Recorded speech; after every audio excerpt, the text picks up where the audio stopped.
Chris, I think also you should think really long and hard about what value are you going to be providing all these other people that you're coming to ask for data for? The best data people that I've ever seen are incredible salesmen, salespeople, right? They know how to trade priorities to get things done because at the end of the day, everybody has their own initiatives.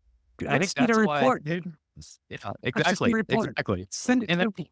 that's why I honestly, I believe that companies like ZS come in and they do Yeah. such a fantastic job is that they bring in an authority figure to come work with multiple stakeholders and find alignment in the sequence of work that makes people happy and gets things done.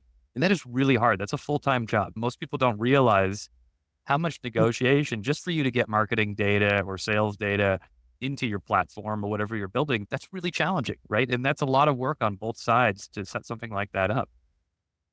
And they have 2 years of roadmap, right? Every one of those departments has 2 years of roadmap that you're competing against to get that data.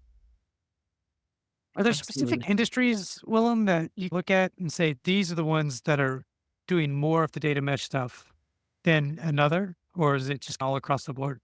I think it's pretty much across the board. There's definitely like levels of maturity in there. So like I spent a ton of time in financial sector a long time back. They've done it for years. And like they called it something else before, just data mesh. That's like a lot of the concepts are similar and things like that.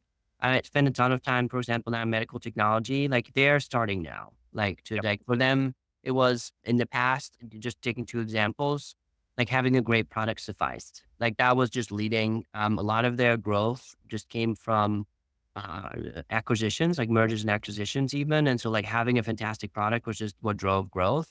That's changing now because the products for, just to give you a specific example, the products that they put out there actually themselves start producing data. So that becomes something to take into account. But also like across these different product portfolios, like the customers and accounts become much savvier as well to figure out negotiations.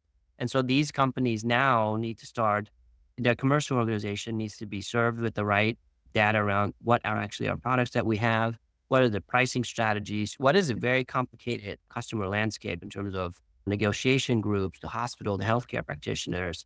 Like they now recognize having not having invested in that in years past, that they need to have these data assets and products in specific areas. And through that are finding their way to data mesh being the enabler, the foundational enabler.